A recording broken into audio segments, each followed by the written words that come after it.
Hey guys, it's Christian, Vancouver real estate agent. Topic for today's video is risks with pre-sales. And I want to explore the biggest risk, and I'm going to share with you a story. This is something my client and myself have experienced in the last 6 weeks. And it really highlights what it's like dealing with rookie developers. And that is, my friends, the biggest risk in pre-sales is dealing with first-time rookie developers. So the biggest risk with pre-sales is that the developer doesn't complete. And we've seen this a number of times. There's a big project in Richmond right now that has been put on pause, and the developer is saying they're not going to build it. Now, if I'm not mistaken, there's 8 towers, 800 units. There's a lot of buyers who bought into that site. That's just off of Lansdowne. 800 units. This is back in 2019. And they've been hoping and waiting for this thing to get built, and nothing's happening. And so that's the lesson from today's video is make sure you're dealing with a reputable builder, a reputable developer. You've got the Boses, you have the Cressies and the Anthems. Those are the big builders. You know that they've got their reputation on the line. When they launch a project, they plan to complete it because their reputation means everything, right? These guys want to be in business 40 years from now.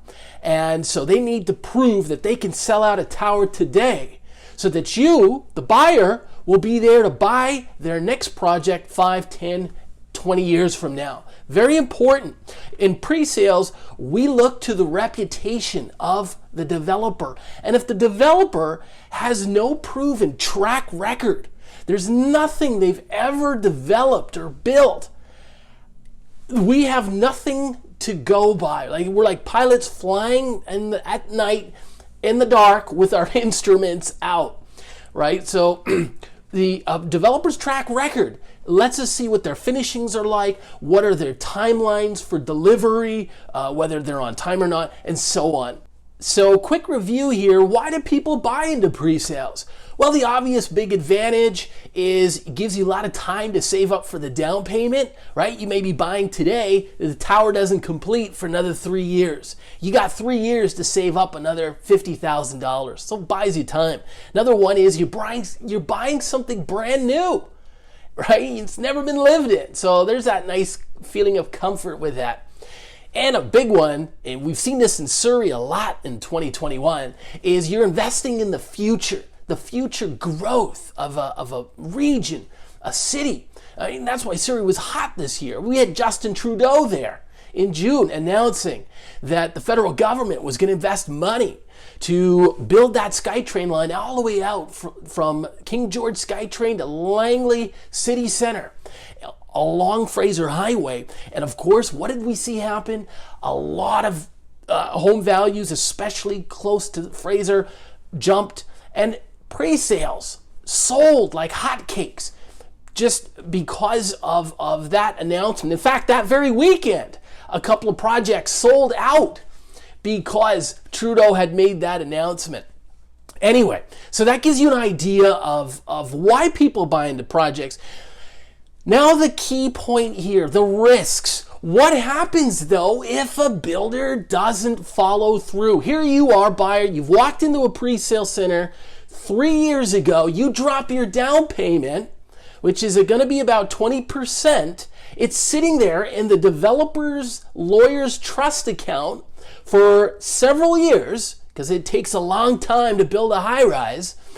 And that is money you cannot use for anything else. There's a lot of trust there we're working with. We really need that developer to finish that project. And if they don't complete, like that Lansdowne example in Richmond, you've really lost in 3 ways. And so the 3 ways here are, number one is time. You lose 2-3 years of your life, and now you've got to go back and start all over again. Find another pre-sale. Second, big financial hit. You go find that other pre-sale, it's going to cost you $250,000 more to buy the same thing what it cost you 3 years ago. A great example of this is look at the townhouse pre-sales. in Burke Mountain, you could go to the fall of 2020. You could have bought a townhouse there in the 700,000s. Today, they're going to be going for $1 million. This is in a period of 14 months, folks. Be very cognizant of this. And third, the lost opportunity cost. Even if you, let's say you hadn't thought about investing in a pre-sale or buying one, you just put that money into a plain vanilla ETF to track the S&P 500. You let's say it's $100,000. You probably would have made $40,000 in the last 3 years just by tracking the index, right? So you lost opportunity cost by having your money sit in a developer's trust account, and then they give it back to you because they don't finish the project. So what do? We have to be sure about these guys and how serious they are, how professional the developers team is, and that they're going to deliver a finished project. So here's a real life example. I had a client who 18 months ago bought into a 4-story wood frame building, a municipality outside of Vancouver. And during this time, it seemed like the developer was dragging their feet. So I'm constantly calling these guys about once a quarter. Hey, did you get your building permit already?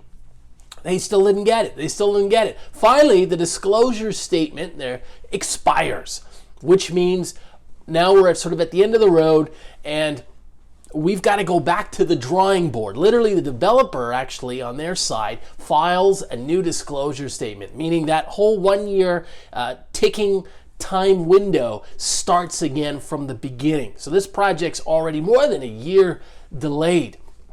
And I explain, the risks to my client. I say, look, these guys are going to be delayed maybe 1 to 2 years, or worse, they may not even complete the project. Right? And meanwhile, you've got your money sitting in their lawyer's trust account, and it's doing nothing for you. So that's the risk. That's a real life example of what this looks like. Now, of course, what I do as a real estate agent is explain the risk to my client and say, look, do you want to go and look at some other options? And or is there other things you might want to do with the money now that are more important to you? So it gives you an example, okay? And what you have to know is that can happen. And it's more likely to happen with a first-time builder. That's been my experience in the 7 years in the business. You will never see that with an established, reputable builder. But if they're rookies in the business, they just may not know. And I'll give you an example. I called the municipality and I asked them, look, what's the status of this of this builder's application, and when are they going to get the permit? And the people on the city line said to me, well, look, we can't really comment on it, but right now they haven't even met their landscaping requirements. So that kind of suggests that these folks, these builders maybe are not the most seasoned professionals. They may not know what they're doing. And so it's important that you learn these kinds of things about the project that you're buying into. So that's why I share that with you.